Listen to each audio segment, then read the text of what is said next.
Hi வணக்கம். எல்லோரும் எப்படி இருக்கீங்க? நான் சுனிதா மோகன் பேசுகிறேங்க. என்னை ஞாபகம் இருக்கும்னு நினைக்கிறேன். ஒரு 4 இயர்ஸ்க்கு முன்னாடி நான் கதைக்களம்னு சொல்லிட்டு கதை எழுதிட்டு இருந்தேன். நீங்கள் எல்லோரும் ரொம்ப ஆர்வமாக படிச்சுட்டு இருந்தீங்க. சாரி, அந்த கதையை என்னால் கம்ப்ளீட் பண்ண முடியல. நிறைய பேர் வந்து கமெண்ட்டில் கூட கேட்டிங்க, கம்ப்ளீட் பண்ணுங்கள் மேடம் அப்படின்னு சொல்லிட்டு. ஆனால் அதுக்கான ஒரு டைம் எனக்கு கிடைக்கலன்னு தான் சொல்லணும். அதுக்கான ரீசனையும் நான் இந்த வீடியோவில் உங்களுக்கு சொல்கிறேன். அதே மாதிரி என்னோடய ரியல் நேம் சுனிதா மோகன் இல்லைங்க. அது கதைக்காக இந்த கதைக்கு புனைப்பெயர் வச்சுப்பாங்க இல்லைங்களா, அந்த மாதிரி வச்சுக்கிட்டு தான். ஆனால் அதுக்கு பின்னாடி தான் எனக்கு தெரிஞ்சது, நம்முடைய ஜாதக ரீதியாக நமக்கு ஒரு பேர் வச்சுருப்பாங்க. அந்த பேரை யூஸ் பண்ணுறது தான் நமக்கு நம்முடைய வாழ்க்கைக்கு பலன் கொடுக்கும் அப்படின்னு. என்னுடைய ரியல் நேம் பிரவீனாங்க. அதாவது ஒரு குழந்தை பிறக்கும்போதே அந்த குழந்தைக்கான நேரத்தை, அது என்ன மிட் நைட்டில் பிறந்தாலும் சரி, அதோட நேரத்தை அவ்வளோ உன்னிப்பாக கவனித்து எழுதி வச்சு அதை ஜோதிடர்கிட்ட கொடுத்து கணித்து அதோடைய நாம எழுத்துக்கள் பார்த்து தான் ஒவ்வொரு வீட்லேயுமே பேர் வைக்கிறாங்க. மேக்ஸிமம் எவ்வளோ தான் சயின்ஸ் வளர்ந்தாலும் இன்றைக்கும் ஈக்குவலாக ஜோதிடம் வளர்ந்துக்கிட்டு தான் இருக்குது, பார்த்துட்டு தான் இருக்கிறாங்க. ஆனால் அப்படிப்பட்ட பேரை நம்ம ரொம்ப கேஷுவலாக நமக்கு பிடிக்கலனாலோ இல்லை நம்ம வேறு ஒரு இதுக்காகவோ மாற்றிக்கிறோம். ஆனால் நம்முடைய பேரை நம்முடைய நாம எழுத்துக்கள் படி நம்ம பயன்படுத்துகிறது தான் நம்முடைய வாழ்க்கையில் நம்முடைய ஜாதக பலனுக்கான எப்படி சொல்கிறது, அந்த பலனை நம்ம அடைய முடியும். என்னடா இவங்க திடீர்னு ஜாதகம் ஜோதிடம் அப்படின்னு பேசுகிறாங்களேன்னு பார்க்குறீங்களா? ஆமாங்க, அந்த ஜோதிடம் அப்படின்ற ஒரு தடத்தை பற்றி பேசுகிறதுக்கு தான் நான் இப்போது இந்த வீடியோ உங்களுக்காக வந்திருக்கேன். வீடியோவில் அதாவது அந்த ஸ்டோரி எழுத முடியாமல் போனதுக்கும் இது தாங்க ரீசன். அதாவது 4 வருஷமாகவே கரெக்டாக 2021 அந்த அந்த கதை கம்ப்ளீஷன் ஆகாமல் இருந்ததுக்கப்புறம் இருந்து நான் ஜோதிடம் தான் பண்ண ஆரம்பிச்சிட்டேன். நான் ஏன் அந்த கதை எழுதலை அப்படின்னா, இப்போ கூட நான் உங்களுக்காக வேணும்னா, அதாவது உங்களுக்காகன்னு சொல்லக்கூடாது, நினச்சா ஏதோ ஒரு லெட்டர்ஸை கிறுக்கி ஏதோ ஒரு சென்டென்ஸை போட்டு அந்த கதையை கம்ப்ளீட் பண்ணிட முடியும். ஆனால் அந்த மாதிரி ஒரு விஷயத்தை பண்ணுறதுக்கு எனக்கு பிடிக்கிறது இல்லைங்க. அதாவது அந்த கதையில் நீங்கள் யோசித்து பார்த்தீங்கன்னா உங்களுக்கு தெரியும், அந்த கதையில் ஒரு அனிமேஷன் வீடியோஸ் கிடையாது, ஒரு ஸ்லைடிங் சீன்ஸ் கிடையாது. என்னோடய ஒரு டெக்ஸ்ட்டு தான். அந்த டெக்ஸ்ட்டில் அந்த பின்னாடி வர அந்த மியூசிக்கில் நான் உங்களுக்கு நான் என்ன நினச்சி எழுதுகிறேனோ அந்த ஃபீலை நான் கொடுக்கணும். அதாவது இன்றைக்கி நான் ஒரு சோகமான சீனை எழுதுகிறேன் அப்படின்னா உங்களையும் நான் அழ வைக்கணும். இன்றைக்கி ஒரு ரொமான்டிக் சீன் எழுதுகிறேன்னா உங்களையும் நான் ஃபீல் பண்ண வைக்கணும். எந்த விஷயமும் பார்த்திங்கன்னா அது நம்ம உண்மையாக நடந்த விஷயமா இருக்காது, கற்பனையாக தான் நம்ம எழுதுவோம். அந்த கற்பனைக்கு ஒரு வடிவத்தை கொடுத்து ஒவ்வொரு சீன் பை சீனாக நம்மளே நடித்து பார்த்து அவங்க எப்படி பேசுவாங்கன்னு கற்பனை பண்ணி தான் நம்ம அந்த சென்டென்ஸையே ஃபார்ம் பண்ணுவோம். அதில் அவ்வளோ கரெக்ஷன் வரும். உங்களுக்கு ஞாபகம் இருக்கும்னு நினைக்கிறேன், நான் ஒரு 3-4 நிமிஷம் வீடியோஸ் தான் போடுவேன். நீங்கள் கூட கேட்பீங்க, ஏன் மேடம் இவ்வளோ கம்மியாக போடுறீங்க அப்படின்னு. அந்த 3-4 நிமிஷம் வீடியோவுக்கு எனக்கு கிட்டத்தட்ட 3 மணி நேரம் செலவாகும். அதாவது அந்த சென்டென்ஸை கற்பனை பண்ணி அதை எழுதி அதை கரெக்ஷன் பண்ணி திருப்பி அதை சென்டென்ஸை எழுதுகிற மாதிரி ஆகும். கரெக்ட் பண்ணி நம்ம சொல்ல வர ஃபீல் அவங்களுக்கு ரீச் ஆகணும் அப்படின்னு. அதுக்கப்புறம் அந்த வீடியோவாக மாற்ற 3 மணி நேரம் ஆகும். அதனால தான் நான் அப்போ அந்த 3 நிமிஷம் 4 நிமிஷம் போட்டுட்ருந்தேன். இதுக்கு இவ்வளோ பில்டப் கொடுக்குறாங்களேன்னு நினைக்காதீங்க. அது எதுக்கு நான் சொல்கிறேன்னா, அந்த ஒரு ஃபீல் இருந்தால் மட்டும்தான் அது போய் ரீச் ஆகும். எனக்கு பர்டிகுலராக அந்த மாதிரி ஒரு ஃபீல் இருந்தால் தாங்க எந்த ஒரு விஷயத்தையுமே பண்ண பிடிக்கும். ஏனோ தானோன்னு ஒரு சென்டென்ஸ் எழுத எனக்கு பிடிக்கல, அதனால தான் நான் அதை கம்ப்ளீட் பண்ணலை. ஆக்சுவலாக அப்படி ஒரு ஃபீல் வந்தால் கண்டிப்பாக நான் எழுதுகிறேன். இப்போது அதே மாதிரி ஒரு ஃபீலு வேறு ஒரு தடத்தில், அதாவது ஜோதிடம் அப்படின்ற ஒரு விஷயத்தில், இது எனக்கு இப்போது வந்ததுன்னு நான் சொல்ல மாட்டேன். கிட்டத்தட்ட நான் 17 வயசுலேருந்து என்னை மீறி இது எவ்வளோ தான் மூட நம்பிக்கை, இதுக்குள்ளே போகக்கூடாது அப்படின்னு நினச்சாலும் என்னை மீறி இழுத்துக்கிட்டு போன ஒரு விஷயம்னா அது இந்த ஜோதிடம் தான். இந்த ஜோதிடம்னா என்ன, இது என்ன சொல்கிறாங்க, இவங்க ஃப்யூச்சரை உண்மையிலேயே கணிக்கிறாங்களா, இது சயின்ஸா அப்படின்னு சொல்லி தேடி எப்படி சொல்கிறதுன்னா, நான் படித்த புக்குங்க மேக்ஸிமம் புத்தகங்கள் பார்த்திங்கன்னா ஜோதிடம் சார்ந்து தான் படித்தேன். நான் கேட்ட மேக்ஸிமம் வீடியோஸ் ஜோதிடம் சார்ந்த வீடியோஸ் தான். அது எப்படின்னா, இது உங்களை மாதிரி தான் நானும் ஒரு சனி பயிற்சி வந்தாலோ குரு பயிற்சி, இதில் உங்களை மாதிரின்னு சொல்கிறேன்றது ஒரு உரிமையில் சொல்கிறேங்க. இதில் ஜோதிடத்து மேலே நம்பிக்கை இல்லாதவங்க நிறைய பேர் இருப்பீங்க. ஒரு ஃப்ளோவில் சொல்கிறேன். ஒரு சனி பயிற்சி வரும்போதும் ஒரு குரு பயிற்சி வரும்போதும் எடுத்து ஒவ்வொரு புக்ஸையும் படிக்கிறதும் வாங்கி படிக்கிறதும் அதே மாதிரி வீடியோஸை கேட்குறதும் இது நிறைய கேட்டு கேட்டு கேட்டு ஒரு ஸ்டேஜ்க்கு அப்புறம் எனக்கு என்ன தோண ஆரம்பிச்சிச்சின்னா, மேஷராசி அன்பர்களே, உங்களுக்கு இப்போ 7.5 சனி தொடங்கி இருப்பதால், ரிஷபராசி அன்பர்களே உங்களுக்கு 11ல் சனி இருப்பதால் இப்படின்னு சொல்லி ஆரம்பித்து ஒரு அரை மணி நேரம் வீடியோவை போட்டுட்டு அந்த வீடியோவை முடிக்கும்போது பார்த்திங்கன்னா, இது எல்லாம் பொதுவான பலன்கள் தான், உங்களோட தனிப்பட்ட ஜாதகத்தை பார்த்து நீங்கள் தெரிஞ்சுக்கணும் அப்படின்னு முடிப்பாங்க. எனக்கு அப்போ தோணும், அப்போ எதுக்கு இவங்க ஓவராலாக வீடியோஸ் போட்டுட்ருக்குறாங்க?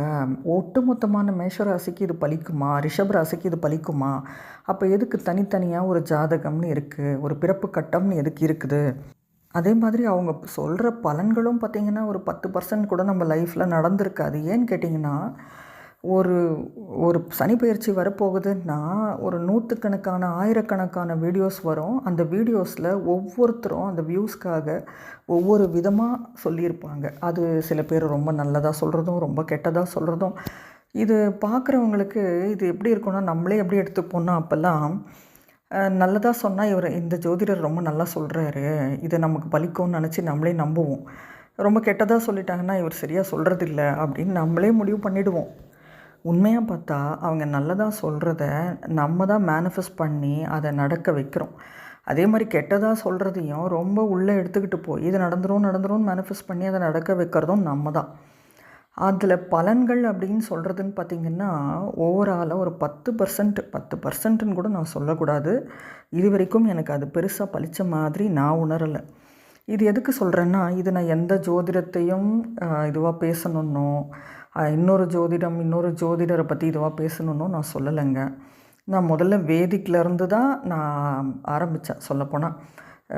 வேதிக்கில் எப்படி சொல்லுவாங்க அப்படின்றதும் எனக்கு தெரியும். ஏன்னா வேதிக்னும்போது அதில் மேஷ லக்னம்னா என்ன, அங்கே சூரியன் உச்சம், அங்கே சனி நீச்சம். அதாவது சூரியன் உச்சம்னும் போது அந்த ஜாதகருக்கு எல்லாமே ஈஸியாக கிடச்சிரும், ஒரு ஹையர் பொசிஷன் ஈஸியாக போயிடுவார், அவருக்கு தந்தையால் யோகம் இருக்கும், அவர் பெருசாக உழைப்பை போட தேவையில்லை, போட மாட்டார். அதே மாதிரி ஒரு ரிஷப லக்னம்னும் போது அங்கே சந்திரன் உச்சம், அவங்கக்கிட்ட ஒரு மதர்லி நேச்சர், ஒரு கேரிங் அவங்கக்கிட்ட நேச்சுரலாகவே இருக்கும். அதே மாதிரி ஒரு கடக லக்னம்னும் போது அவங்கக்கிட்ட குரு உச்சம், அதே நேரத்தில் அங்கே செவ்வாய் நீச்சம். அதாவது மற்றவங்களுக்கு அட்வைஸ் பண்ணக்கூடிய திறமையும் எல்லாம் தனக்கு தெரியுன்ற எண்ணமும். அதே போல் அவங்களுக்கு செவ்வாய் நீச்சம்னும் போது அந்த ஒரு தைரியம் குறைவான நபர்களாகவும். அதே போல் கன்னி லக்னம் அப்படின்னு எடுத்துக்கிட்டிங்கன்னா அங்கே புதன் உச்சமாகவும் சுக்கிரன் நீச்சமாகவும். புதன் உச்சம் சொல்லும்போது ரொம்ப கால்குலேட்டிவ் மைண்டடாக, சுக்கிரன் நீச்சம்னும் போது அவங்களுக்கு எல்லாம் இருந்தும் ஏதோ ஒரு திருப்தியற்ற தன்மை இருக்கிறவங்களா. அதே மாதிரி துலாம்னு சொல்லும்போது அங்கே சூரியன் நீச்சமாகவும் சனி உச்சமாகவும், அதாவது ஒரு ரொம்ப கிரவுண்டடாக எல்லாத்தையும் யோசித்து பண்ணுறவங்களா, ரொம்ப ஹார்ட் ஒர்க்கிங் இருக்கிறவங்களா. சூரியன் நீச்சன்னும் போது தந்தையுடைய அனுகூலம் பெருசாக கிடைக்காதவங்களா, பாசி பொசிஷன் ஹையர் பொசிஷனுக்கு ரொம்ப சீக்கிரம் போக முடியாதவங்களா இருப்பாங்க அப்படின்னும். அதே மாதிரி மகர லக்னம்னு எடுத்துக்கும்போது அங்கே மகரத்தில் செவ்வாய் உச்சம் குரு நீச்சம். அதாவது அங்கே குரு நீச்சம்னு சொல்லும்போது அவங்கக்கிட்ட ஒரு ஒழுக்கம் அப்படின்றது கொஞ்சம் குறைவாகவும், செவ்வாய் உச்சம்னும் போது தைரியம்ன்றது கொஞ்சம் அதிகமாகவும், விருச்சக லக்னம்னும் போது அந்த இடத்துல சந்திரன் நீச்சம், அதாவது ஸ்டேபிள் மைண்டு இல்லாமல் இருக்கிறதும். மீன லக்னம் அப்படின்னும் போது அந்த இடத்துல புதன் நீச்சமாகவும் சுக்கிரன் உச்சமாகவும். அப்படின்னா ஒரு யோசிக்கும் தன்மை, அதாவது புத்தி கூர்மை கொஞ்சம் குறைவாகவும், சுகத்தின் மீது அதிக நாட்டம் கொண்டவர்களாகவும் இருப்பாங்க அப்படின்றத ஓரளவுக்கு நம்ம சொல்ல முடியும். இப்போ நீங்கள் ஒவ்வொரு நட்சத்திரம்னே எடுத்துக்கிட்டிங்கனாலும் வச்சுக்கோங்களேன், அஸ்வினி மகம் மூலம் இது மூணுமே பார்த்திங்கன்னா கேதுவுடைய நட்சத்திரம். இவங்க ரொம்ப எல்லாரோடையும் அட்டாச்மெண்ட்டாக இவங்களால் இருக்க முடியாது, அதாவது நினச்சாலும் இருக்க விடாது, டிட்டாச்மெண்ட். ஏன்னா கேதுனாலே ஒரு டிட்டாச்மெண்ட் பிளானட். அதனால் அவங்க எப்படியுமே எல்லாரையும் கொஞ்சம் பகச்சிக்கிறவங்களாவோ மற்றவங்கக்கிட்டேருந்து கொஞ்சம் விலகி இருக்கிறவங்களாகவும் இருப்பாங்க அப்படின்னும். பரணி பூரம் பூராடம் இது மூணுமே சுக்கிரனுடைய நட்சத்திரங்கள். அவங்க சுகவாசிகள், அவங்களுக்கு எல்லாமே ஈஸியாக கிடச்சிடும் அப்படின்னும். கார்த்திகை உத்திரம் உத்திராடம் இது மூணும் சூரியனுடைய நட்சத்திரங்கள். இவங்க எப்போவுமே ஒரு பாசி நேச்சராக, அதாவது மற்றவங்களை அடக்கி ஆளணுன்ற எண்ணம் கொண்டவங்களாகவும். ரோகிணி, ஹஸ்தம், திருவோணம் இது 3ம் பார்த்திங்கன்னா சந்திரனுடைய நட்சத்திரங்கள். இவங்களுக்கு ரொம்ப ஆசிலேட்டிங் மைண்டு, ஒரு நிலையான மனம் இல்லாமல் இருக்கணும். மிருகசீரிஷம், சித்திரை, அவிட்டம் இது 3ம் செவ்வாயினுடைய நட்சத்திரங்கள். இவங்க ரொம்ப ஈகோயிஸ்டிக்காக, நல்ல உடல் பலம் கொண்டவங்களா, போட்டி போடும் தன்மையுடையவங்களா, கோவக்காரங்களாக இருப்பாங்க அப்படின்னும். திருவாதிரை, சுவாதி, சதயம் இது 3ம் ராகுவினுடைய நட்சத்திரங்கள். இவங்க கொஞ்சம் பேராசை கொண்டவங்களாகவும் எல்லாத்தையுமே ரொம்ப எக்ஸ்ட்ரீமாக எல்லாமே ஹியூஜாக யோசிக்கிறவங்களாக இருப்பாங்க அப்படின்னும். அதாவது இவங்களுடைய ஆசை கனவுகள் எல்லாமே ரொம்ப எக்ஸ்ட்ரீமாக இருக்கும், இவங்க விரும்பினாலும் விரும்பாட்டியும் அப்படின்னும். புனர்பூசம், விசாகம், பூரட்டாதி இது 3ம் குருவினுடைய நட்சத்திரங்கள். இவங்க எப்போவுமே மற்றவங்களுக்கு அறிவுரை சொல்கிற இடத்துல தான் அவங்க இருப்பாங்க. அவங்க தன்னை அப்படி தான் நினைப்பாங்க, நமக்கு எல்லாமே தெரியும், மற்றவங்க சொல்லி எதுவும் தெரிஞ்சுக்கணுன்னு அவசியம் கிடையாது, நான் தான் மற்றவங்களுக்கு புத்தி சொல்லுவேன் அப்படின்ற தன்மை கொண்டவங்களாகவும். பூசம், அனுஷம், உத்திரட்டாதி இது 3ம் சனியினுடைய நட்சத்திரங்கள். இவங்கக்கிட்ட நேச்சுரலாகவே ஒரு இன்ஃபீரியாரிட்டி காம்ப்ளெக்ஸு, அதே மாதிரி கொஞ்சம் எல்லா விஷயத்துலேயும் கொஞ்சம் ஸ்லோவாக இருக்கிறது, இந்த மாதிரி தன்மை கொண்டவங்களாக இருப்பாங்க அப்படின்னும். ஆயில்யம், கேட்டை, ரேவதி இது 3ம் புதனினுடைய நட்சத்திரங்கள். இவங்க ரொம்ப கால்குலேட்டிவ் மைண்டடாக, யாரோட பழகினாலும் ஏதோ ஒரு ஆதாயத்தோடு பழகுவாங்க அப்படின்னும். இந்த 27 நட்சத்திரங்களுக்கும், அதாவது இந்த 12 ராசிகளுக்கும் 27 நட்சத்திரங்களுக்கும் உரிய இயல்புமா. இது தவிர நம்ம பெருசாக தெரிஞ்சுக்கிறதுக்கு ஒன்றும் இல்லைங்க. அதாவது அதை தாண்டி அந்தந்த கட்டத்தில் இந்தந்த கட்டத்தில் போய் சனி இருந்தால் சில பலன்கள்னு நம்ம சொல்லலாம். கேது சனி இருந்தால் என்ன இணைவு கொடுக்கும், குரு கேது இணைவு இருந்தால் என்ன பலன் கொடுக்கும், இப்படி நம்ம சொல்லலாம். ஆனால் இப்படி என்ன தான் நம்ம சொன்னாலும் ஒரு எக்ஸாக்டாக, அதாவது இந்த நபரை பார்த்தா கிறிஸ்டல் கிளியராக இவர் இப்படிப்பட்டவர் தான், இவர் வாழ்க்கை இப்படி தான் இருக்கும், இவங்க வாழ்க்கையில் இதெல்லாம் நடந்திருக்கும், அப்படியே கேமரா வச்சு பார்த்த மாதிரி சொல்கிறதுக்கு நிச்சயமாக சொல்கிறேன், இந்த வேதிக்கில் எந்த விஷயமும் இது வரைக்கும் எனக்கு தென்படலை. யாராவது ஜோதிட ஜாம்பவன்கள் இருந்தால் ஒரு வேளை சொல்லுவாங்களோ என்னமோ, நான் யாரையும் இதுவாக சொல்லலை. ஒருவேளை அப்படி சொன்னாலுமே என்னுடைய பார்வையில் நான் எப்படி நினைக்கிறேன்னா, அது ஏதோ அவங்களுடைய இன்ட்யூஷன் மூலமாக, அவங்களுடைய வாக்குப்பளிதம் மூலமாக அந்த நேரத்தில் அவங்க சொன்னதை, இவங்க நடக்கும்னு சொன்ன ஒரு விஷயத்தை இவங்க மேனிஃபெஸ்ட் பண்ணி நடக்க வச்சுருக்கலாம். நடக்காதுன்னு சொன்ன விஷயத்தை இவங்க நம்பி அது நடக்காதுன்னு அதையும் மேனிஃபெஸ்ட் பண்ணியிருக்கலாம். மேனிஃபெஸ்ட்ன்றது உங்களுக்கு புரியும்னு நினைக்கிறேன். அவங்களே அதை கற்பனை பண்ணி அதை உருவாக்கி இருக்கலாம், அந்த மாதிரி நடத்தியிருக்கலாம் அப்படின்றது தான் என்னோடய கணிப்பு. அதுக்கு பின்னாடி எவ்வளோக்கு எவ்வளோ எனக்கு இந்த ஜோதிடத்து மேலே ஆர்வம் இருந்ததோ அது கொஞ்சம் கொஞ்சமாக கம்மியாகிட்டே வந்தது. அதாவது எப்படின்னா, இதெல்லாம் உண்மையிலேயே மூட நம்பிக்கை தான் போல் இருக்குது, இது வந்து ஒரு ஹம்பக், ஃபேக், அதாவது இதில் சொல்கிறது எதுவுமே நடக்காது, ஆனால் சும்மா வந்து இது வந்து ஏதோ ஒரு வியூஸ்க்காகவோ பணத்துக்காகவோ இதை பண்ணுறாங்க அப்படின்ற எண்ணம் தான் எனக்கு இருந்தது. ஆனால் அதுக்கு பின்னாடி இந்த கர்மான்ற ஒரு விஷயம் என் கண்களில் பட்டது. அதாவது கர்மாஸ் பூமரங், அதாவது என்ன தப்பு பண்ணாலும் அதுக்கான தண்டனை கண்டிப்பாக கிடைக்கும், எழுதப்படாத தீர்ப்புன்னு ஒன்று இருக்கும், யாரோ ஒருத்தர் எங்கேயோ உட்காந்து நம்மளை பார்த்துட்டு தான் இருக்காங்க, நம்ம செய்கிற எல்லா விஷயங்களும், செய்கிற விஷயங்கள் மட்டும் கிடையாதுங்க, நம்மளுடைய எண்ணம், செயல், சொல், அதாவது ஒருத்தருக்கு இந்த விஷயம் தெரியவா போகுது அப்படின்னு சொல்லி நம்ம நினைக்கிற விஷயம். இப்போ நீங்கள் யாரையாவது பற்றி ஒரு வீட்டில் ஒரு விஷயம், ஒரு கஷ்டம் நடக்குது, அதை வந்து உங்ககிட்ட சொல்லும்போது நீங்கள் அவங்கக்கிட்ட சாதாரணமாக கேட்டுட்டு இவங்களுக்கு இது தெரியவா போகுதுன்னு சொல்லிட்டு உள்ளுக்குள்ளே சந்தோஷப்பட்டு பாருங்களேன்.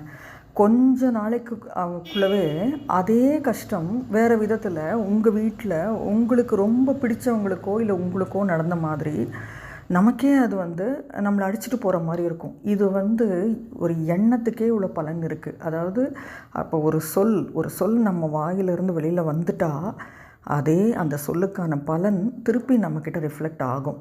அதே மாதிரி தான் செயலுமே, நம்ம எந்த செயலை செஞ்சாலும் அது அதே மாதிரி பலனை ஒன்று நமக்கோ நமக்கு பிடிச்சவங்களுக்கு நடந்தோ நம்ம பார்த்து அதை வருத்தப்படணும் அப்படின்னு இருக்கும்.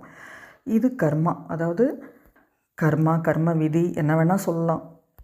ஆனால் இந்த கர்மானா என்ன, இது யார் எழுதுகிறாங்க, இது கடவுளா, பிரபஞ்சமா, இது என்ன அப்படின்னு சொல்லி நான் ரொம்ப தேடி ரொம்ப டீப்பாக இது பண்ணேங்க. எந்த ஒரு விஷயமும் டீப்பாக பார்க்கணுன்றது எனக்கு ரொம்ப இன்ட்ரெஸ்ட். அதில் அந்த மாதிரி நான் தேடும்போது கர்ம ஜோதிடம் அப்படின்னு சொல்லிட்டு இந்த டிஎன்ஏ ஜோதிடம், அதாவது ஒரு ஒரு கர்ம பலன், ஒரு ஒரு லக்னமா அதுக்கு இந்த கர்மா, ஒரு ராசியா அதுக்கு இந்த கர்மா, இந்த நட்சத்திரமா அதுக்கு இந்த கர்மான்னு சொல்லி அப்படியே நெத்தி பொட்டில் அடித்த மாதிரி இவங்க வாழ்க்கை இப்படி தான் இருக்கும், அது ஒரு துளி கூட மாறாது, இவங்க பிறந்தம்போதே அந்த கர்மான்றது எழுதப்பட்டுடுச்சு அப்படின்னு சொல்லி அதில் அவ்வளோ எக்ஸாக்டாக அதில் புரிய வச்சுருப்பாங்க. அதே மாதிரி நான் இன்னொன்று சொல்கிறேங்க, எந்த ஜோதிட முறையாக இருந்தாலுமே சரி, அதில் இந்த நேரத்துக்குள்ளே வேலை கிடைக்கும், இந்த நேரத்துக்குள்ளே குழந்த பிறக்கும், இந்த குழந்தை கல்யாணம் நடக்கும், உங்களோட எதிர்காலத்தில் இந்த நேரத்தில் இது நடக்கும், அந்த மாதிரி இந்த தசாபுக்தியில் இப்படி நடக்கும், இந்த சனிப்பெயர்ச்சியில் நீங்கள் இப்படி இருப்பீங்க, இப்படி சொல்கிறது உண்மையாக சொல்லணுன்னா உலகத்தை ஏமாத்துகிற ஒரு விஷயம்தான். ஏன்னா எல்லாமே கர்மா தான். நம்ம ஒரு தப்பு செய்கிறோம், ஒரு புண்ணியம் செய்கிறோம், எல்லாமே கர்மாக்குள்ளே அடங்குது. இப்போ ஒரு குழந்தை பிறக்குது அப்படின்னாலே அது எந்த கர்மாவை அனுபவிக்க போகுது அப்படின்றது அதனுடைய ராசி, அதனுடைய ராசி நட்சத்திரம், லக்ன நட்சத்திரம், அதனுடைய லக்னாதிபதி நின்ற நட்சத்திரம், இதை வச்சே நம்ம கணிச்சிட முடியும். அதாவது இது வாழ்க்கையில் எப்படி பிஹேவ் பண்ணும், இதுக்கு வாழ்க்கை எப்படி அமையும், இவங்க என்னெல்லாம் தப்பு பண்ணுவாங்க, அதை விட ஒவ்வொரு ஜாதகருமே பிறக்கும்போது எந்த கர்மாவை கழிக்கணுன்றதுக்கு தாங்க பிறப்பாங்க. அது முற்பிறவி கர்மான்னு சொல்கிறாங்க. நானுமே எதையுமே ரொம்ப முதலையே சொல்லிட்டேன் இல்லைங்களா, எதையும் ரொம்ப டீப்பாக நான் புரிஞ்சிக்காமல் அதை நம்ப மாட்டேன். அதனால் ப்ரீவியஸ் பர்த், முற்பிறவின்னு ஒன்று இருக்கா இல்லையா அப்படின்றது எனக்குமே ஒரு குழப்பம்தான். அதனால் ஒரு சார்ட் எடுத்து பார்க்கும்போதே பார்த்திங்கன்னா, முதல்ல அந்த குழந்தை என்ன கர்மா கழிக்க பிறந்திருக்கு, அந்த கர்மாவை, அதாவது நீ இந்த தப்பெல்லாம் செய்யக்கூடாது அப்படின்னு சொல்லிட்டு அந்த கர்மாவில் இருக்கும், அந்த நட்சத்திரத்துக்கான கர்ம வினையில் இருக்கும். அப்படின்னா அந்த தப்பை செய்யறதுக்குனே அந்த குழந்தை பிறக்கும். அந்த குழந்தை அந்த தப்பை செய்யும். அதை செஞ்சு அதுதான் தோஷம்னு சொல்லுவோம். ஒரு நட்சத்திரம் தோஷமாக இருந்து அதுக்கு பிறகு யோகமாக மாறும்.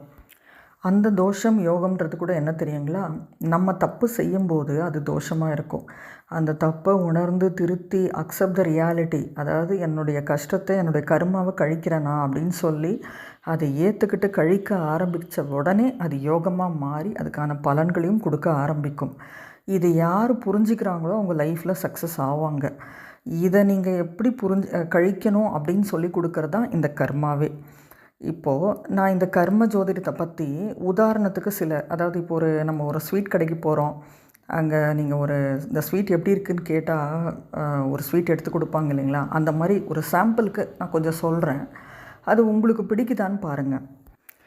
கிரகங்கள் மொத்தம் 9ங்க. அதாவது அதில் நம்ம கேதுவுக்கு கர்மா கிடையாது. அதாவது 8 கிரகங்களுக்குமே கர்மா இருக்குது. சூரியன், சந்திரன், செவ்வாய், புதன், வியாழன், அதாவது வியாழன்றது குரு, வெள்ளி, சுக்கிரன், சனின்றது சனி கர்மா, அடுத்து ராகு கர்மா. இந்த 8 கர்மாக்கள் தான் அதாவது நம்ம அதை கழிக்க தான் பிறக்கிறோம். ஒவ்வொருத்தர் ஒவ்வொரு கர்மாக்களோடு பிறக்கிறோம். இப்போ நான் ஒவ்வொரு கர்மாவையும் பற்றி ஒரு ஷார்ட்டாக ஒரு சில விஷயங்கள் சொல்கிறேன் பாருங்கள். இப்போ ஒரு ஜாதகர் சூரியன் கர்மாவில் பிறந்திருக்காருன்னு வச்சுக்கோங்களேன்.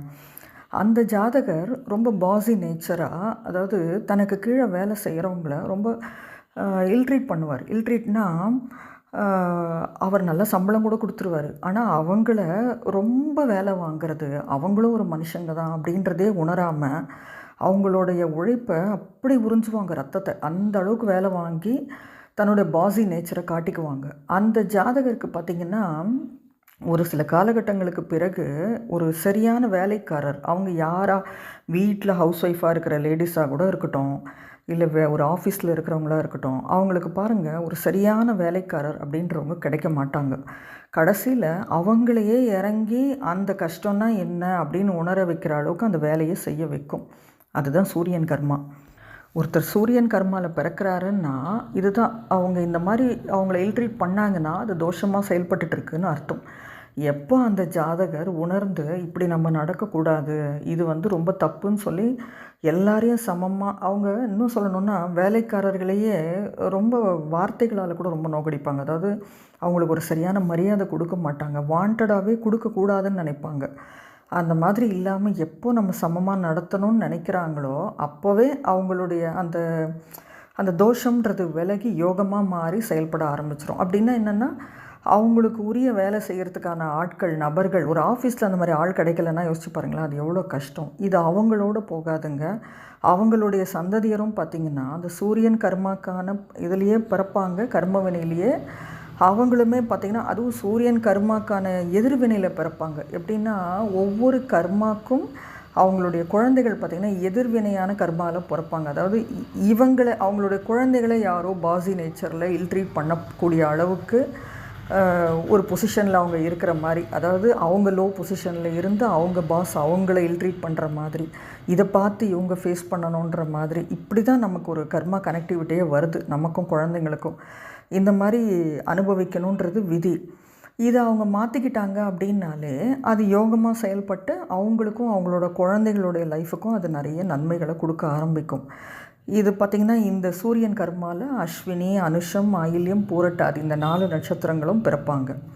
அடுத்து பார்த்திங்கன்னா சந்திரன் கர்மா. சந்திரன் அப்படின்னாலே மனோகாரகன். அதாவது ஒருத்தரை ரொம்ப பாயிண்ட்டாக கேள்வி கேட்கணுன்னு கூட கிடையாதுங்க. சில பேரை பார்த்துருக்கலாம், ஒரே ஒரு வார்த்தை சொல்லுவாங்க.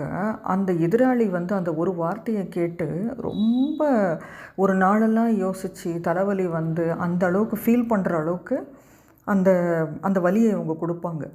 இது இவங்க தெரிஞ்சே கொடுப்பாங்களா, இல்லை அது தோஷமாக செயல்படும் போது உண்மையாக சொல்லணுன்னா அவங்க தெரிஞ்சே தான் அதை செய்வாங்க. ஏன்னா அவங்களுக்கு அதில் ஒரு சந்தோஷம். அந்த எதிராளியை ஒரு வார்த்தை சொல்லி அவங்க டவுன் பண்ணிட்டதா இவங்க ரொம்ப சந்தோஷப்பட்டுக்குவாங்க. ஆனால் இந்த சந்திரன் கர்மா ஒரு பீரியடுக்கு பிறகு பார்த்திங்கன்னா இவங்களுக்கு யாராவது சாதாரணமாக ஒரு விஷயத்த சொன்னால் கூட அதை தாங்க முடியாத அளவுக்கு ரொம்ப இவங்க வருத்தப்படுவாங்க.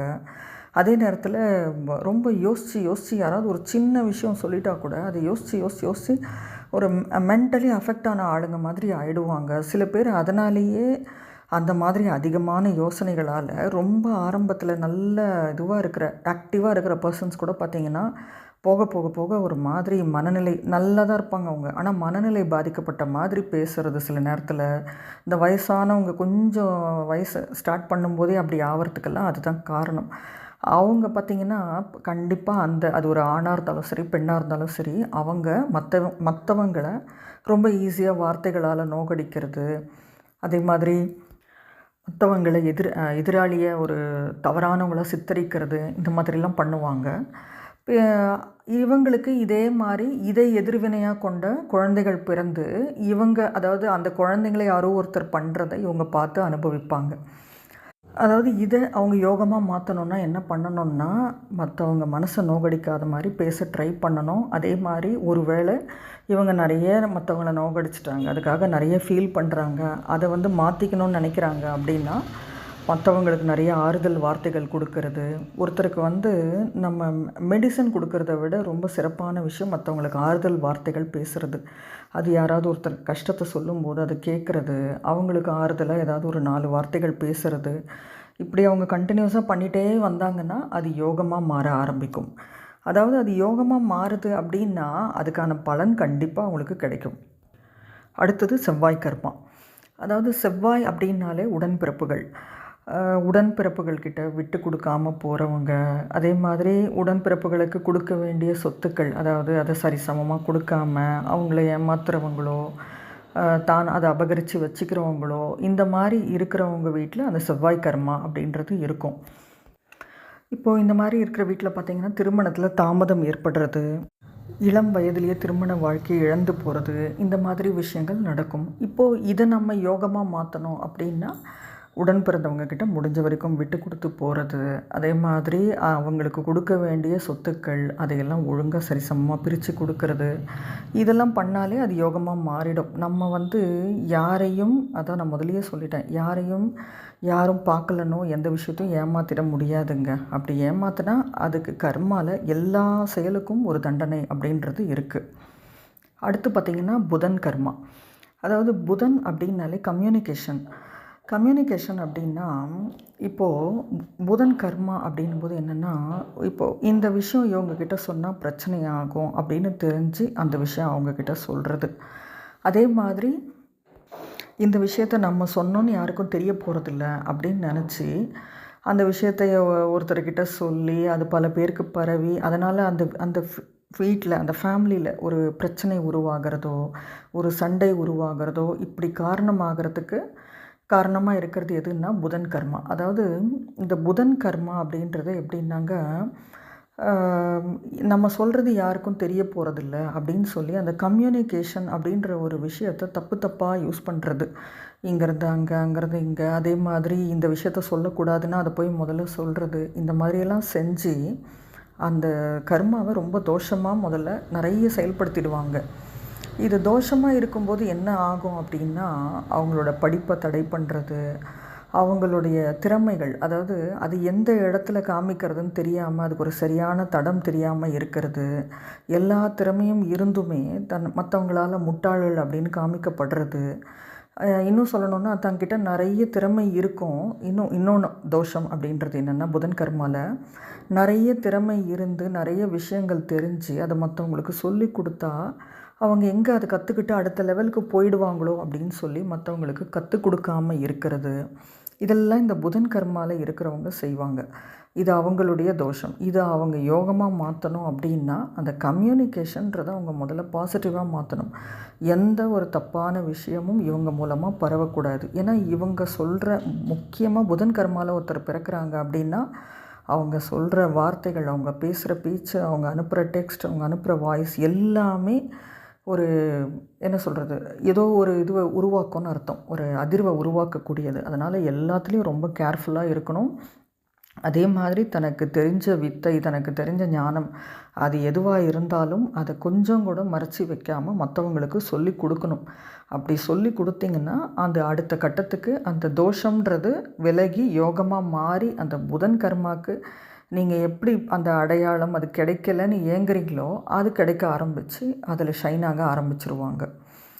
இப்போ இதில் சந்திரன் கர்மாவில் என்ன நட்சத்திரம், சூரியன் கர்மாவுக்கு நட்சத்திரங்கள் சொன்னேன். சந்திரன் செவ்வாய்க்கெல்லாம் என்னென்ன நட்சத்திரங்கள் வரும்னு சொல்லலை, விட்டுட்டேன். அதை நான் இப்போ சொல்கிறேன். அதாவது சந்திரன் கர்மா அப்படின்னு பார்க்கும்போது பரணி, மகம், கேட்டை, உத்திரட்டாதி, இந்த 4 நட்சத்திரங்களும், அதாவது அந்த கர்மாவுக்கு நான் சொன்ன பலனோட இவங்களை பொருத்தி பாருங்கள். அதே மாதிரி செவ்வாய் கர்மா அப்படின்னும்போது கார்த்திகை, பூரம், மூலம், ரேவதி. இப்போது நான் சொன்னது புதன் கர்மா. இந்த புதன் கர்மான்னும் போது ரோகிணி, உத்திரம், பூராடம், இவங்க கண்டிப்பாக இந்த மாதிரி விஷயங்களை செஞ்சுருப்பாங்க தம் வாழ்க்கையில். ஏன்னா இது யாரையுமே தப்பு சொல்ல முடியாதுங்க.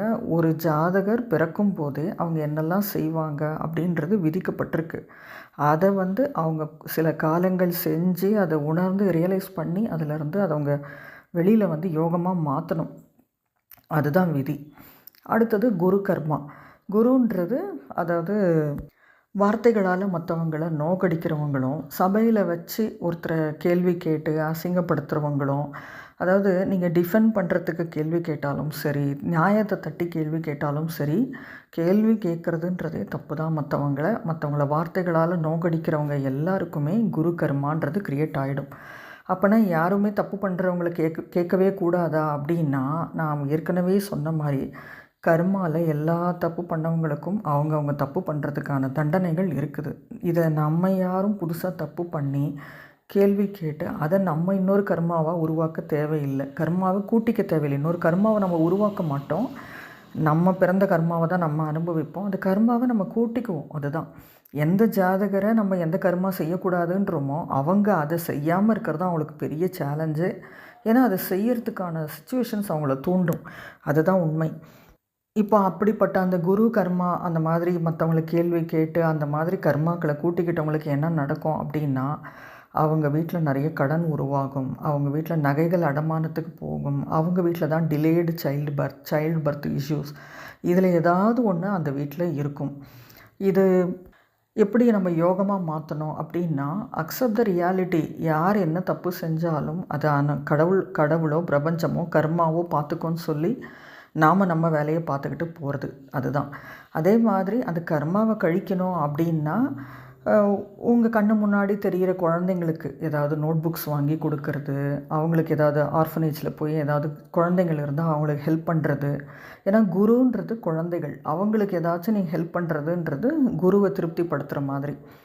அதே மாதிரி நீங்கள் வார்த்தைகளால் மற்றவங்கள நோக்கடிக்கிறீங்கன்னா, அதே வார்த்தைகளால் மற்றவங்களுக்கு நிறைய மோட்டிவேஷனோ நிறைய நல்ல சில விஷயங்களோ சொல்கிறது, அந்த மாதிரி அதை கழிக்கலாம்.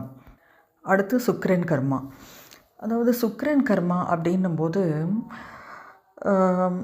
குரு கர்மாவில் என்ன நட்சத்திரங்கள் வரும்னு நான் சொல்லலை. ஹஸ்தம், மிருகசீரிஷம், உத்ராடம். அடுத்து சுக்கிரன் கர்மா. இப்போ சுக்கிரன் கர்மான்னு சொல்லும்போது அதாவது ஒருத்தர் தன்னுடைய வாழ்க்கையில் எல்லா கர்மாவுமே நம்ம செய்யக்கூடாதுன்னு சொல்கிறத செய்கிறதுக்கு பேர் தான் அந்த கர்ம வினையை அவங்க அனுபவிக்கிறது.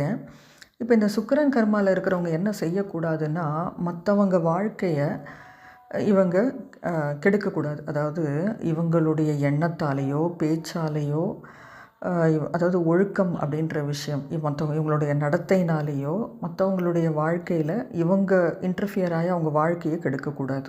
இப்போ நிறைய பெண்கள் நிறைய கேள்விப்பட்டிருப்பீங்க, இல்லீகல் கான்டாக்டு இதெல்லாம் ரொம்ப ஈஸியாக ரொம்ப ஜாலியாக என்ஜாய் பண்ணிவிட்டு போயிடலாம். ஆனால் ஒரு பெண் ஒரு வீட்டில் அழுகுறாங்க, ஏன்னா இது ஒரு ஆணும் பண்ணுறாங்க ஒரு பெண்ணும் பண்ணுறாங்க. இப்போது ஒரு பெண் இன்னொருத்தருக்கு செய்யும்போது அங்கே யாரோ ஒரு பெண்ணை இவங்க அழ வைக்கிறாங்க. அதே மாதிரி ஒரு ஆண் செய்யும்போது அவங்க வீட்டில் இருக்கிற பெண்ணை இவங்க அழ வைக்கிறாங்க. அப்படின்னும்போது ஒரு பெண் ஒரு வீட்டில் இந்த மாதிரி விஷயங்களுக்காக அழறாங்க அப்படின்னா அந்த வீட்டில் சுக்கிரன் கர்மா உருவாகும். அதாவது என்ன ஆகும்னா, அந்த வீட்டில் அவங்களுக்கு ஒரு எந்த நேரம் சண்டை அந்த வீட்டில்.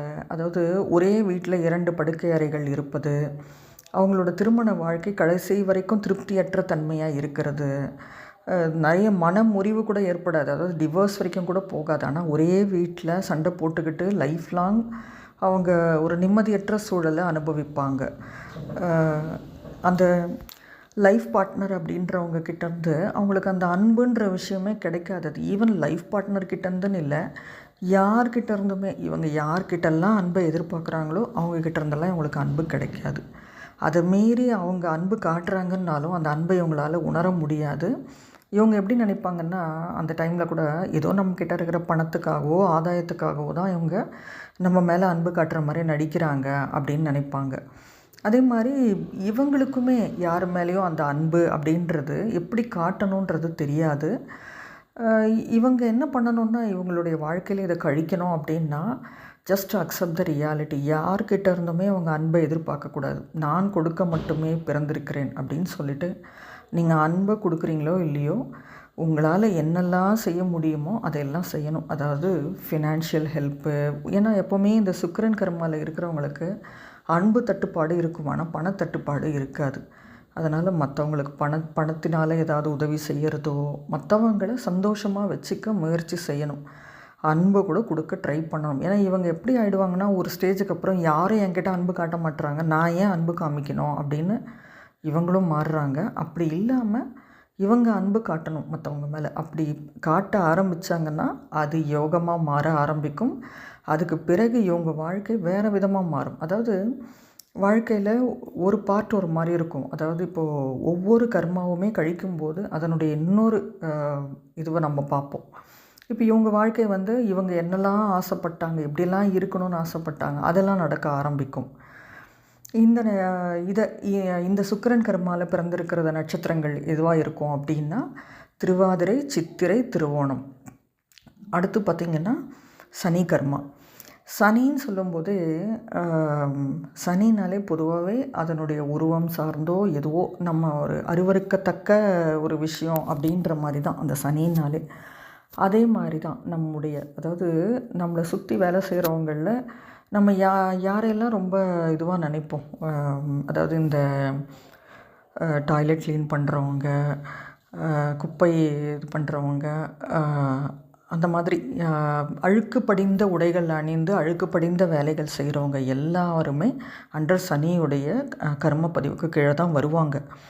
இவங்க என்னென்னா, இவங்களுடைய கர்மாவே மற்றவங்களால் இவங்க அருவருப்பாக பார்க்கப்படுவாங்க. இந்த சனி கர்மாவில் பிறக்கிறவங்க இவங்க டாய்லெட் க்ளீனிங்கில் தான் இருப்பாங்கன்னு கிடையாது. இவங்க எந்த தொழில் செஞ்சாலுமே, இப்போ இவங்க ஒரு ஹையர் பொசிஷனில் ஒரு ஆஃபீஸில் இருக்கிறாங்க அப்படின்னாலுமே அந்த இடத்துல கீழே இறங்கி கடைநிலை ஊழியராக சில நேரத்தில் பெருக்கிற வேலையை கூட இவங்களே செய்வாங்க எடுத்து. அதாவது இவங்க மட்டும் எப்போவுமே இவங்களே முதலாளி, இவங்களே தொழிலாளியாக இருப்பாங்க. அதே மாதிரி இவங்களுக்கு அந்த பாசி பொசிஷன் கிடைக்கிறதுன்றதே பாசி பொசிஷன் கூட இல்லை, தன்னை மற்றவங்க மதிக்கிற ஒரு இடத்துக்கு வர்றதுன்றதே இவங்களுக்கு ஒரு பெரிய போராட்டமாக இருக்கும். அதுக்காக இவங்க லைஃப்பில் ரொம்ப போராடுவாங்க. அது அக்செப்ட் த ரியாலிட்டி. இது கூட தான். அதாவது எப்படின்னா, அந்த சனி கர்மாவை கூட எப்படி கழிக்கணும் அப்படின்னா, இப்போ ஒரு சிலர் பார்த்திங்கன்னா வசதியான வீட்டில் சனி கர்மாவில் பிறந்திருப்பாங்க.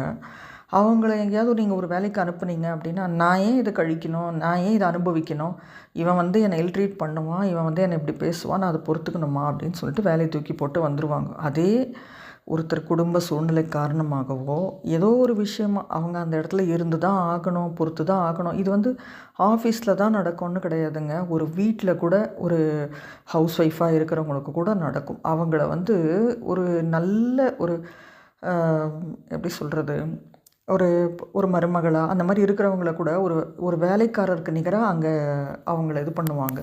அந்த அளவுக்கு வேலை வாங்கிறது, ரொம்ப வார்த்தைகளால் நோக்கடிக்கிறது, ஒரு மரியாதைன்னே ஒன்று கொடுக்காம இருக்கிறது, இந்த மாதிரிலாம் இருக்கிறாங்க அப்படின்னா, அந்த அந்த ஜாதகர் அவங்க இது வேறு வழியே இல்லாமல் பொறுத்துக்கிறாங்க அப்படின்னா, ஏன்னா நிறைய பேர் குடும்ப சூழ்நிலை காரணமாக வேறு வழியே இல்லாமல் பொறுத்துக்குவாங்க. அப்படி பொறுத்துக்கிறாங்கன்னா அதே நபர் கொஞ்ச காலத்திலே கவனித்து பாருங்கள், அவங்க எந்த நிலையில் இருந்தாலும் உயர்ந்த நிலைக்கு வருவாங்க. அதுதான் யோகமாக மாறுறது. இது வந்து எல்லா கர்மாலையுமே நடக்கும். அதாவது அந்த அக்செப்ட் த ரியாலிட்டி பண்ணுறதுக்கான, அதாவது அதை கழிக்கிறதுக்கான பொறுமையும் அந்த டாலரன்ஸ் வந்து நம்மக்கிட்ட இருக்கணும். ஏன்னா உன்னால் நீ வந்து மற்றவங்க பேசினா பொறுத்துக்கணும் அப்படின்னா, அதை பொறுத்துக்கிறதுக்கான ஒரு டாலரன்ஸ் வந்து மேக்ஸிமம் நபர்கள்கிட்ட இருக்காது. நான் ஏன் பொறுத்துக்கணும் அப்படின்னு நினைப்பாங்க. ஆனால் அது பொறுத்துக்கிட்டா அங்கே எவ்வளோ நல்லது அவங்களுக்கு கிடைக்க போகுதுன்றது தெரியாது. சில பேர் அது வேறு வழியே இல்லாமல் பொறுத்துக்கிறவங்க தான். அந்த மாதிரி பொறுத்துக்கிறவங்கள கவனித்து பாருங்கள், அப்படியே 10 மடங்கு அவங்க வாழ்க்கை உயரும். அதே நபர்களை எல்லாரும் வியப்பாக பார்க்குற மாதிரி, அதாவது யாரை இழிவாக பார்த்தாங்களோ அவங்கள வியப்பாக பார்க்குற ஒரு சூழலையும் உருவாக்கும். இது எல்லா கர்மாக்குமே பொருந்தும். அந்த பொறுத்துக்கு அதுதாங்க விதியை மதியால் வெல்றது அப்படின்னு சொல்கிறது. வேறு ஒன்றும் கிடையாது. அந்த மதின்றது நம்மளுடைய புத்தி. அதாவது இதை எப்படி பொறுத்துக்கணும் அப்படின்னு சொல்கிறதுக்கு பேர் தான் இந்த கர்ம ஜோதிடமே. அடுத்து பார்த்திங்கன்னா ஒரே ஒரு கர்மா தான் பேலன்ஸ் இருக்குது, ராகு கர்மா. ராகு கர்மானா என்னென்னா, இப்போ ஒரு வீட்டில் பார்த்திங்கன்னா பேரண்ட்ஸ் இருப்பாங்க. அவங்களோட பசங்க படிச்சுட்டு வெளிநாட்டுக்கோ எங்கேயோ போயிட்டு அங்கேயே இருந்து பணத்தை நல்லா அனுப்புவாங்க. ஆனால் அந்த பேரண்ட்ஸை வந்து வருஷத்துக்கு ஒரு முறை கூட அவங்க பார்க்க மாட்டாங்க. அவங்களுக்கு ஒரு மாரல் சப்போர்ட் எதுவுமே கொடுக்க மாட்டாங்க. அதாவது சில பேர் வீட்டில் பார்த்திங்கன்னா பேரண்ட்ஸ் இறந்த பின்னாடியும் தெரியலன்னு சொல்கிறதும், 3 நாள் கழித்து வந்து பார்த்தாங்க, ரூம்லேயே இருந்தாங்கன்னு சொல்கிறதும், தனிமையிலே இருந்து இறந்தாங்கன்னு சொல்கிறதும், இதெல்லாம் நம்ம கேட்குறோம். இப்படியெல்லாம் இருக்கிற வீட்டில் ராகு கர்மான்றது உருவாகும். அந்த வீட்டில் தான் கேன்சரால் இறப்பவர்கள், அந்த வீட்டில் தான் ஆக்சிடென்டல் டெத், அந்த வீட்டில் தான் சூசைடல் டெத், திடீர் மரணம், துர்சம்பவங்கள் இதெல்லாம் நடக்கும். அதாவது மாரடைப்பால் இறப்பவர்கள் இதெல்லாம் நடக்கும். அதாவது இது வந்து அவங்களுக்கு அந்த இதில் தெரியாது. அடுத்த ஜென்ரேஷன், அதாவது அவங்களுடைய காலம் வளரும்போது தான் அதை அவங்க ரியலைஸ் பண்ணுவாங்க. இது அவங்களுடைய பசங்களுமே அதுக்கு எதிரான கர்மாவோடு தான் பிறப்பாங்க. இதை இவங்க கழிக்கணுன்னா ஒரு வேளை அங்கே ஃபாரினில் தான் இருந்தாகணும், இவங்களுக்கு வேறு வழியே இல்லைன்னா கூட அவங்களால மேக்ஸிமம் இவங்களை அங்கே கூட்டிகிட்டு போய் வச்சுக்கிறதோ, இல்லை அவங்க இங்கே வந்து சப்போர்ட் கொடுக்குறதோ, இல்லை யாரையாவது ஆள் வச்சு பார்த்துக்கிறதோ ஏதாவது ஒன்று பண்ணணும் பேரண்ட்ஸ்க்காக. அப்படி பண்ணலைன்னா அது அவங்க வாழ்க்கையில் இருக்கிறதுலையே ரொம்ப சிவியரான கர்மா எதுன்னா ராகு கர்மா தான். அது ஏன்னா அதை அவங்க செய்யும்போது தெரியாது, அதை அவங்க அனுபவிக்கும் போது ரொம்ப கஷ்டப்படுவாங்க அந்த வீட்டில். அதாவது திடீர் சம்பவங்கள் அவங்க வீட்டில் சடன் டெத் நிறைய நடக்கும். இந்த கர்மாவை கழிக்கிறது தான் ரொம்ப கஷ்டம். இதை வெறும் பணம் சார்ந்து வெறும் பணத்துக்காகவே போய் இருக்கிறது அப்படின்றது முடிஞ்ச வரைக்கும் அந்த பேரண்ட்ஸ்க்கு சப்போர்ட் கொடுக்குறதுன்றதும் நல்லது. அதை தவிர்த்துட்டு இதுதாங்க மொத்தம் 8 கர்மா.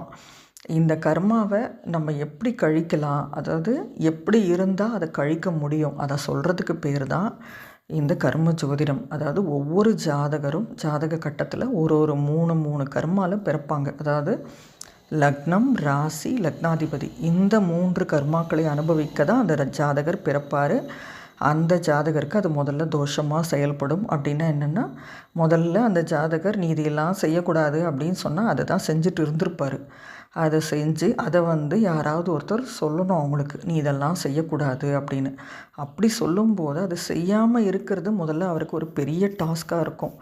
அந்த டாஸ்க்கு அதுக்கப்புறம் அவர் கொஞ்சம் கொஞ்சம் கொஞ்சமாக அக்செப்ட் பண்ணி தன் வாழ்க்கையில் கிடைக்கிற பாடங்கள் மூலமாக அதை அக்செப்ட் பண்ணி அதை செய்யாமல் இருந்து அது எந்த அளவுக்கு கழிக்கிறாரோ அதுக்கு பிறகு அது யோகமாக மாறி அதே கர்மா அவங்களுக்கு பெரிய பலனையும் கொடுத்துட்டு போகும். இதுதான் தோஷம் யோகமாக மாறுறது. விதியை மதியால் வெல்றது இதுதாங்க. இதை தவிர்த்துட்டு உங்களுக்கு இந்த நேரத்தில் இது நடக்கும், அந்த நேரத்தில் அது நடக்கும்னு எதுவுமே கிடையாது. அதே மாதிரி எந்த ஜாதகமும் மோசமான ஜாதகம், நல்ல ஜாதகம் அப்படின்னு எதுவுமே கிடையாது. எல்லா ஜாதகரும் வெற்றி பெறும் ஜாதகர்கள் தான்.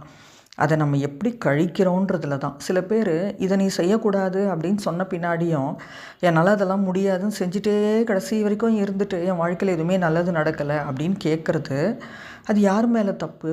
விதியை அவங்க மதியால் வெல்லலை அப்படின்னு தான் அர்த்தம்.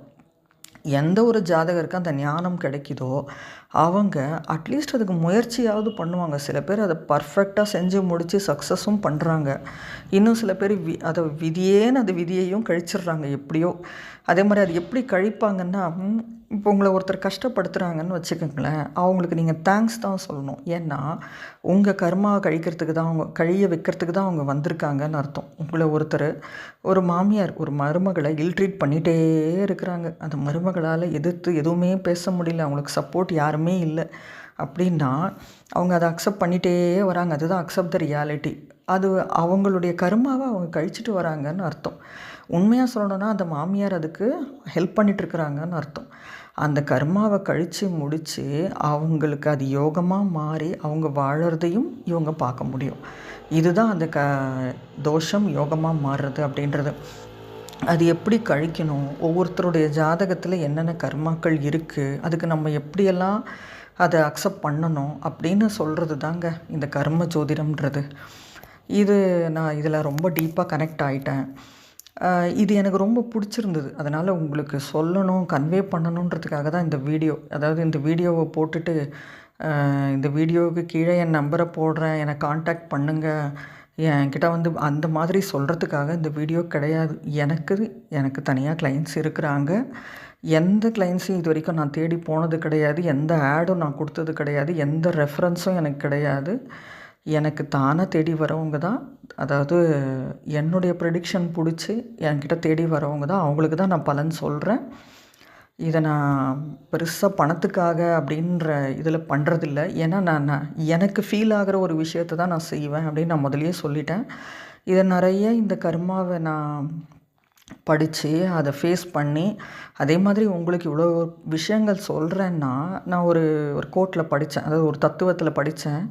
உங்களுக்கு ஒரு அட்வைஸை சொல்கிறேன்றதுக்காக நான் அதெல்லாம் பண்ணாத ஞானின்னு அர்த்தம் கிடையாது.